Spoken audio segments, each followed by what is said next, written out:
Hi, friends. Papa Dale here, coming to you with another episode of Christ versus Culture. This is a video series that's based on Scripture in 1 John chapter 2, verse 15. Love not the world, neither the things that are in the world. If any man loves the world, the love of the Father is not in him. This is a Bible teaching that is one of literally hundreds of them that I have written and published, and now am publishing to video about Christ and culture, or Christ versus culture. The purpose of doing this is to provide a body of content for the Christian church, for people in the Christian church to be edified thereby and learn more about the Bible and about the God who created them. In addition to that, the second purpose is to leave a body of content for folks who will be left on planet Earth after the rapture of the church and will be looking around. Some of them will be looking around for information on what to think and how to interpret the Bible that they see. So who am I? Well, I'm Papa Dale. I'm a retired pastor, teacher, theologian, chaplain, and 50 plus years of serving Christ. I've done a lot of things in the Christian church, including being a businessman to support myself through most of that time. There is a video that I've made that tells you a little bit about me, my educational background, my church service history. And the reason I made that video is because it's important for you to know something about the people who are trying to teach you about the Bible. Scripture says that in the end times, there'll be false teachers that rise up, and you don't want to listen to those.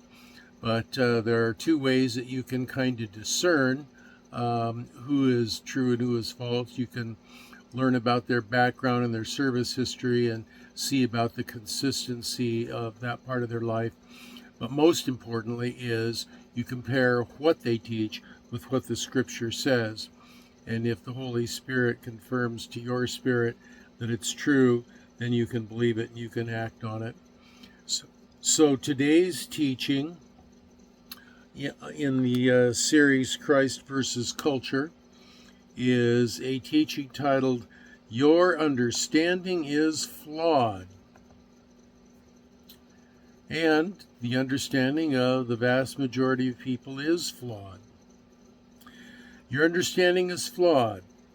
The Bible says you will be judged for your own understanding, you will be judged for your own unwillingness to recognize God's right of ownership as creator. Because you think you can think for yourself in a limited capacity, you think that gives you the right to be God, small g, over your own life. So you reject God, big G, Yahweh's right of authority over you, and you refuse to submit to him. Even though Scripture says the earth is the Lord's and the world and everything that is in it. The earth is the Lord, the world and everything that exists in it, including you and me. You make your own intellect the God of your life. Excuse my itchy nose. You make your own intellect the God of your life. That's a harsh reality, but it's true. Now, there is an aspect of intellect that needs to participate in determining what is true or what is not true, but to rely totally on the intellect is not wise, because your intellect is sin-stained, Scripture says. It is faulty and defective. Not totally faulty and defective, like unable to work at all, but it is it does have defection. It is polluted by sin. And so you can't fully trust it. What you have to do is you have to use your intellect to begin to try to understand the things of God, but then call out to the Spirit of God to help you understand truly. You don't want to make your own intellect the God of your life. Your own awareness is so limited, so juvenile, so arrogant, that you think it's superior to that of the eternal, infinite, omniscient Yahweh. That's lunacy. Eternity cannot have millions of rebels, each who think they are God. Millions can only thrive together if all conform their thinking to one, to His. Quote, "And so, dear brothers and sisters, I plead with you to give your bodies to God because of all He has done for you. Let them be a living and holy sacrifice, the kind He will find acceptable. This is truly the way to worship Him. Don't copy the behavior and customs of this world, but let God transform you into a new person by changing the way you think. Then you will learn to know God's will for you, which is good and pleasing and perfect." Romans 12, 1 and 2. You are in this situation because your ancestors spoiled the gene pool by their act of sin. Their own fundamental nature was changed into a flawed and defective one. They passed that defect on to you. You are the progeny of defective people, according to Genesis 5:3. Evidence of that fact is the rebellion and the rejection of that very idea that is welling up in your heart right now as I speak of it. You see, the basic flaw in human nature is that we are in rebellion. We don't want to listen to our Creator Yahweh.